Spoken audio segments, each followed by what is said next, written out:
Pemirsa, seorang penarik becak motor dari Kabupaten Asahan, Sumatera Utara akhirnya bisa memenuhi impiannya menunaikan ibadah haji tahun 2024 ini.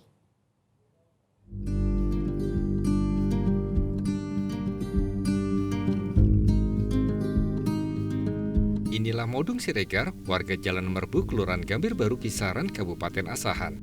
Kesehariannya ia berprofesi sebagai penarik becak motor yang mangkal tidak jauh dari rumahnya. Hasil kerja kerasnya selama 12 tahun membuat pria 74 tahun ini telah berhasil melunasi biaya penyelenggaraan haji 2024 dan terdaftar pada kloter 14 embarkasi Medan.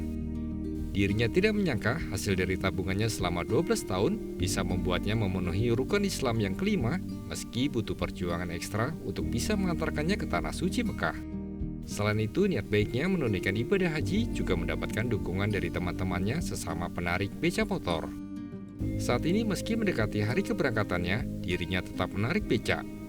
Hal ini untuk menjaga kesehatannya agar tetap sehat dan bugar. Pengumpulan duitnya, cerita ya kan. Kami dulu cerita tukang beca sama tukang beca. Bisakah tukang beca naik haji? Jadi salah satu kawanku ada yang baik. Pak, bisa Bapak, tapi nabung bener. Kayak mana caranya? Ada talangan di Bengsari Sumut, muka Masjid Raya dulu kantornya. Oh, tapi Bapak kalau ada DP 1 juta, itulah DP itu aku 1 juta dari becak dayung itulah DP ku.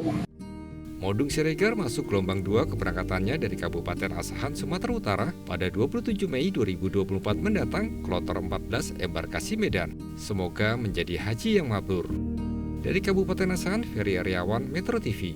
Jelajahi cara baru mendapatkan informasi. Download Metro TV Extend sekarang.